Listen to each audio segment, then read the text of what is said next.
I was in the Peace Corps in Honduras, and we were in two towns that were near each other, and we worked with some of the same people there, and just both had an interest in, I think, organic agriculture, which isn't very prevalent down there, so we got to talking about that because he was interested in that but didn't have any experience with it. Yeah.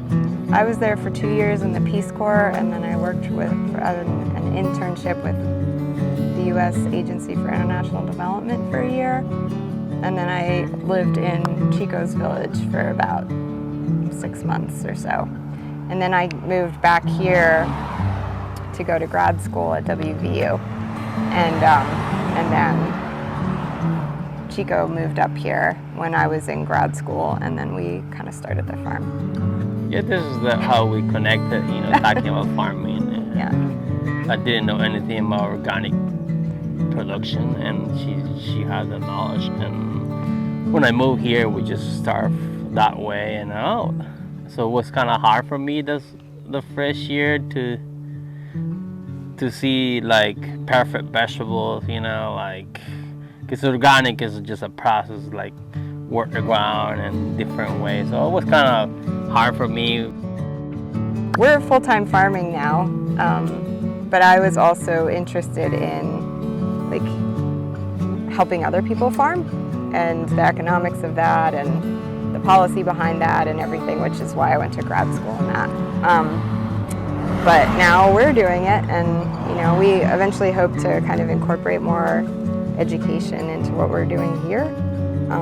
But yeah. So the first year we were here, Chico has a lot of experience with summer crops, but it was definitely an interesting shift. Like he talked about not only, switching to organic production. Basically, we're not certified organic, we're certified naturally grown, which is more of like a small scale peer certified version of organic. But also for him, we decided to do a farmer's market and CSA, and for those markets you have to have a lot of variety. And so we had to, he had to learn how to grow a whole lot of things, that he'd never grown before, like salad mixes and carrots and things like that. And so we started out on just a 1/4 acre. We had a lot of variety, and we went to the farmer's market. We go to the Morgantown farmer's market in downtown Morgantown. We did that for a year, and then another local farmer's market. And then our second year we decided, okay, this could work, let's try doing a CSA. And now we're probably on, what do you think, like 10 acres that we're 10 cultivating? acres, 12 acres. 10 or 12 acres that we're rotating cultivation on. But we have like 40 crops, so green beans, corn, lettuces, carrots, beets, turnips, salad mix, spinach, tomatoes. We have several high tunnels too that we've been able to construct with the help of the NRCS, Natural Resources Conservation Service, EQUIP program. So that's a cost share program, and they helped us build those tunnels. And in there we have like cucumbers and tomatoes and peppers, and then and we're also experimenting with strawberries because this farm is known for strawberries, and people really want strawberries. So Chico's trying to figure out how to grow those without a huge headache, because especially organic, they're really tough to grow. So he's got an experiment with like above ground bucket system in the tunnel that he's doing. It's not hydroponic, it's soil based, but it involves like soil rotation in those buckets. It is called Owl Creek Farm. It was Del and Linda Yoder operated it as a pick your own strawberry farm for about 30 years, and then they let other farmers kind of use some of the land after they retired from that.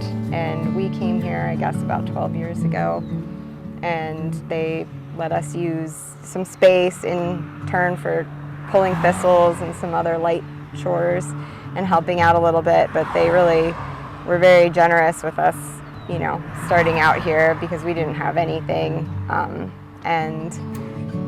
Linda Yoder, it's been her dream to see this stay a farm. And so she this past year worked with the West Virginia Land Trust, and she worked with them to put it into a conservation easement. So, because we don't have a farmland protection board in Monongalia County, but the land trust, the West Virginia Land Trust, was willing to work with her on that, and they put it into a conservation easement, so it's you know, has restrictions on it in perpetuity to be a farm, and so that was kind of a dream come true for Linda, and a lot of work for her, and a really cool thing, and we're you know, very excited to be a part of this farm and to also know that it will be a farm forever.